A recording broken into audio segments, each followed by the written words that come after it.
మొహర్రం వేడుక కాదు, త్యాగానికి ప్రతీక.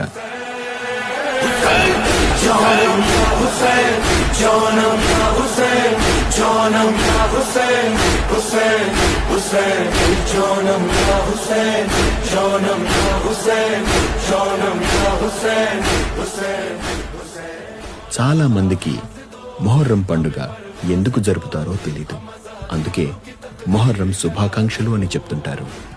శత్రువులతో పోరాడి ప్రాణాలు అర్పించిన ముస్లిం వీరుల త్యాగానికి ప్రతీకగా మొహర్రం పండుగను జరుపుతారు. చాలా మంది పీరీలంటే ఏంటో తెలుసుకోవాలనుకుంటారు. నిజానికి పీరీలంటే ముస్లిం త్యాగమూర్తుల జ్ఞాపకంగా భావించే జెండాలు.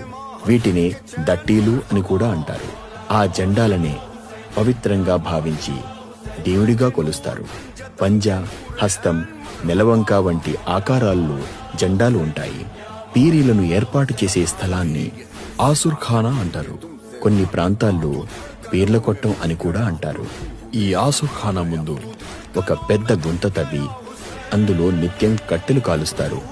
నిప్పుల కొలిమిలా మారిన తరువాత దానిలోంచి పీరీలు ఎత్తుకుని నడుస్తారు. పరుగు పరుగున ఆవేశంతో పరుగెత్తుతూ నిప్పుల గుండం మధ్య నుంచి నడిచిపోతారు. ఈ దృశ్యం ప్రేక్షకుల్ని చికితుల్ని చేస్తుంది.